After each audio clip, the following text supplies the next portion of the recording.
We're very excited now to be joined by Murtaza Hussain. He is a national security and foreign affairs correspondent for Dropsite News, great friends of the show. It's good to see you, man. Thank you for joining us.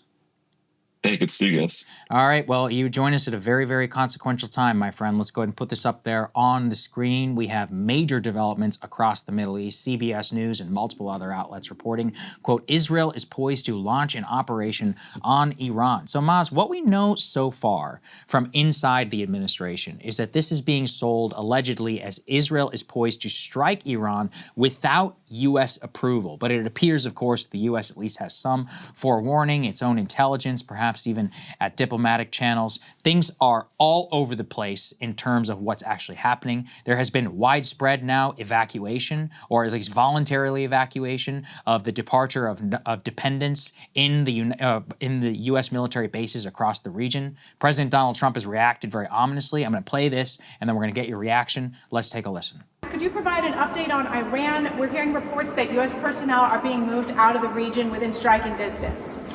Well, they are being moved out because it could be a dangerous place, and we'll see what happens. But they are we've given notice to move out, and we'll see what happens. Is there anything that can be done to dial the temperature down in the region? They can't have a nuclear weapon. Very simply. They can't have a nuclear weapon. We're not going to allow that. Say it. Why are U.S. dependents of military personnel being authorized to leave the Middle East? We'll have to see. Thank you. Some ominous stuff there, Maz. He's basically like, yeah, could be a dangerous place. So combined with the Israel reporting, what can you tell us? Yeah, it's unfortunate because about a month and a half ago, it seemed like the situation was much more optimistic. And I think I would attribute the change to changing statements from Steve Witkoff and people in Congress as well, too.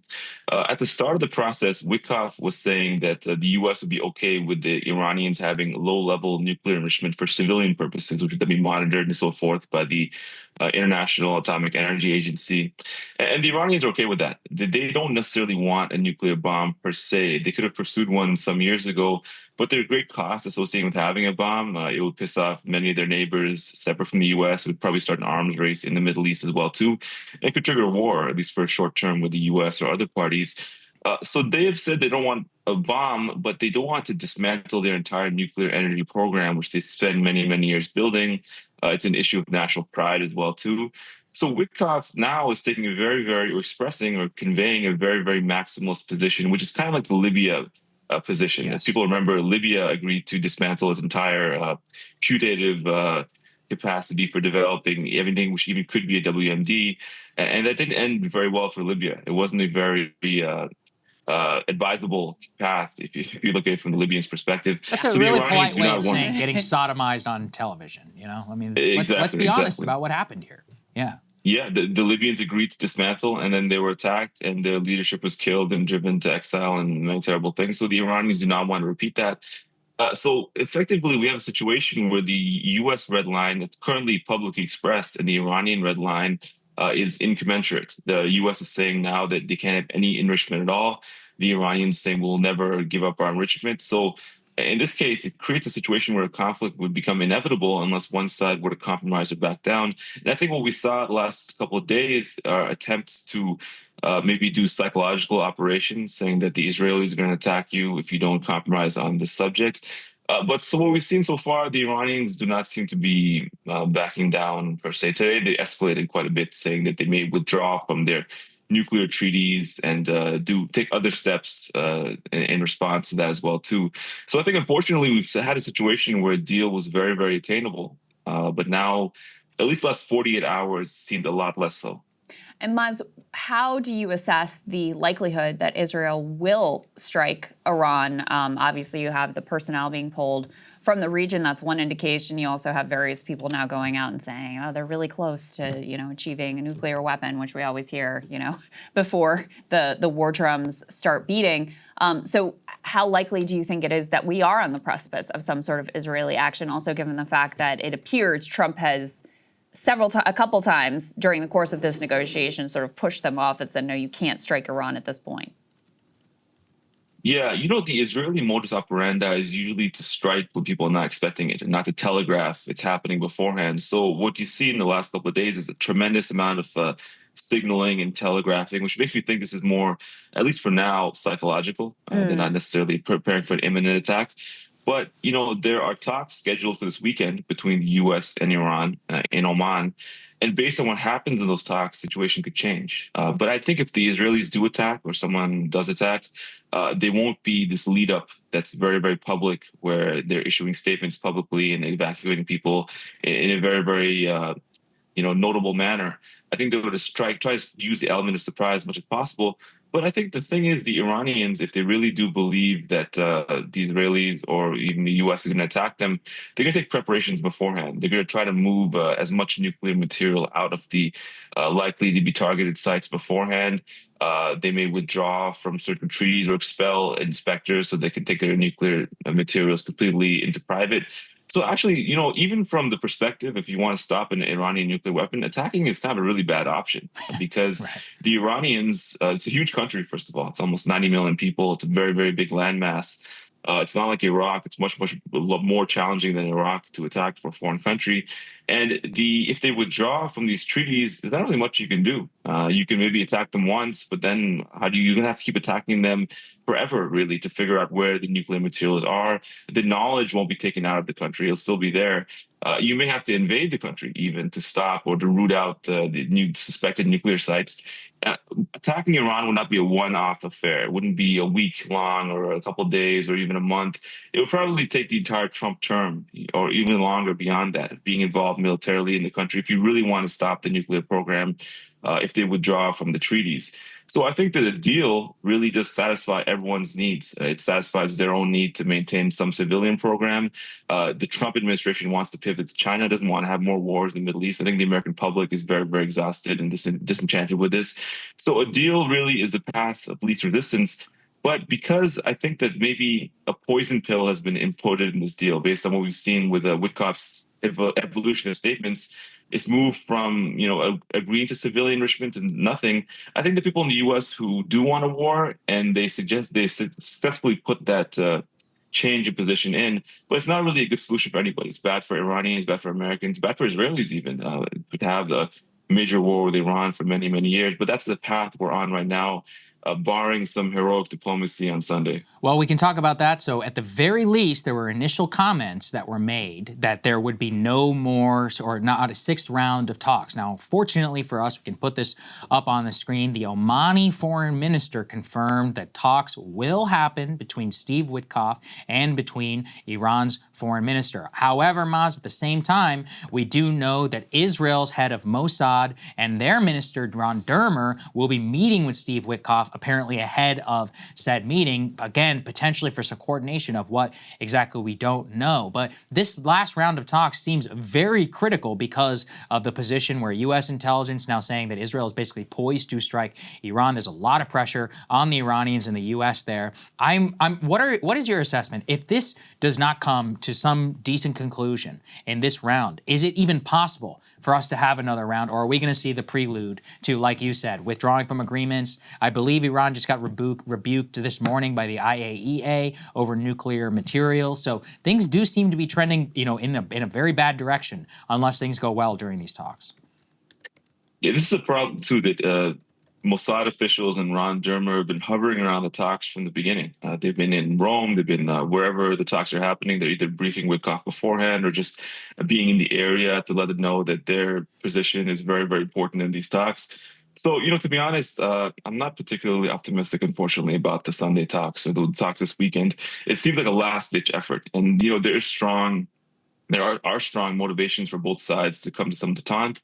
War is not good for the Iranians. War is not good for the U.S. either. I don't think the Trump administration or space wants to see another war like this. But they kind of box themselves in a situation where it's almost, I wouldn't say inevitable, but it's become much more likely than it needs to be. I think that these talks, they're maybe the last efforts to see if any sort of compromise agreement can be found. And if not, you could see Israeli strikes in Iran. But the issue is, if Israel does it alone, quote unquote, it would still have tremendous U.S. intelligence, logistic, and other support. But also, it's very, very likely that the fortified nuclear positions that Iran has cannot be destroyed by Israeli aircraft or munitions. They need American B-2s and 30,000-pound bombs to actually destroy these. So almost inevitably, the Israeli attacks most likely will do insufficient damage to the Iranian sites, and the U.S. would feel compelled to become involved. And if the Iranians retaliate, which they said they will, that would also create great pressure for the U.S. to get involved to defend Israel as well, too, from those attacks. So I think, unfortunately, even though nobody wants it, everyone's so fed up of wars in the Middle East, we're really headed towards a situation where not just a war in the Middle East, but the biggest war we've ever had in the Middle East could be right on our doorstep just, in a few weeks. So I think that people in the administration or, supportive, have communication with the administration should sort of impress as much as they can that how close we are, how unnecessary it all is, and how important this diplomacy this weekend and potentially beyond is to avoid what could be a very, very disastrous situation. Last question that I have for you, Maz. The Trump administration's trying to posture like, oh, Israel might strike Iran. We have nothing to do with it. Let's say they maintain that posture, Israel does strike Iran. Is anyone going to believe that we had nothing to do with it, that this was just Israel acting of their own accord? I don't think so. There's very, very obvious close coordination with the U.S. and Israel. Also, the U.S. arms Israel. All the arms come from the U.S. And if Israel were to have purchased those arms, it could be prohibitively expensive, actually, for them to carry out the operations they are right now. So there is not really the great acceptance of that. But that said, of course, Iran would like to avoid a direct confrontation with the U.S. itself. It said it would target American bases if the U.S. attacked it. But if there's some plausible deniability, it's kind of useful for both sides to say, well, it was between us and the Israelis, technically. But that said, I do think for the technical reasons I laid out, there's a very strong involvement, even if initially it's only the Israelis directly carrying out the strikes, that the Americans could become, the U.S. military could become involved in the conflict directly, simply only the U.S. military can really destroy these sites, Yes. or more has a greater chance of doing so. And if and when the Iranians retaliate, the political pressure in the U.S. to step in to defend Israel, to attack more sites inside Iran with American military weaponry, it will be great. And, the Israelis, they do punch above their weight for their size, but Iran's a much bigger country than Israel. And really, to balance the scales, the Israelis need America to be involved in the war. And I think the entire strategy of Netanyahu and Dermer and so forth is to force America into a conflict because they feel they can't do it alone. They can't achieve what they want to alone. And they really need America to be involved in wars in the Middle East for at least another generation, I'd say. We already have the playbook, right? They blew up an embassy, and then the Iranians struck back. And guess who shot down 99% of the incoming projectiles? Not them, exactly. Right? Yeah, it's like this is already happened. In fact, that was the groundwork for this right now. And by the way, if it costs $1 billion just to shoot down some silly drones and a couple of missiles, what do you think is going to happen if they actually hit nuclear centrifuges and we see real stuff start flying through the air? This is not a joke, as you said, and it's part of the reason why we see this widespread now evacuation of dependent military forces. I mean, the U.S. Embassy in Jerusalem is telling people, don't leave the country now for some time. They are taking this very, very seriously, and they don't just do this for no reason. Anyway, we really appreciate your analysis. I hope you're not right, but I think you are. I think these weekend's talks are genuine make or break. And I guess we should all just start talking about how Trump is the greatest diplomatic figure, and we should give him the Nobel Prize. Give him the Nobel Peace Prize. I will personally fly to Stockholm. Of getting us back in the deal that he got us out of. God, please, just get us a deal. Do something, because otherwise, we're headed for bad waters. Thank you so much for joining us, my friend. Thanks, we appreciate it. Thanks, guys. All right, guys, 2 quick things. Number 1, by popular demand, we are bringing back the monthly subscription. Number 2, you can get a month free, Ryan, by putting in that promo code BPFree at breakingpoints.com. Yeah, and I think the most important reason to become a premium subscriber is just as an act of support for the show. It helps us do what we're doing. But if you're curious what the benefits are of doing it, take the free month, and you'll see you get the AMAs, you get the second half of the Friday show, you get the full show emailed to you earlier. It makes your life much better. Do it for a month at breakingpoints.com. BP free is a promo code. And if after a month your life isn't dramatically improved, you can just cancel. If it is, it's just $10 a month. There you go.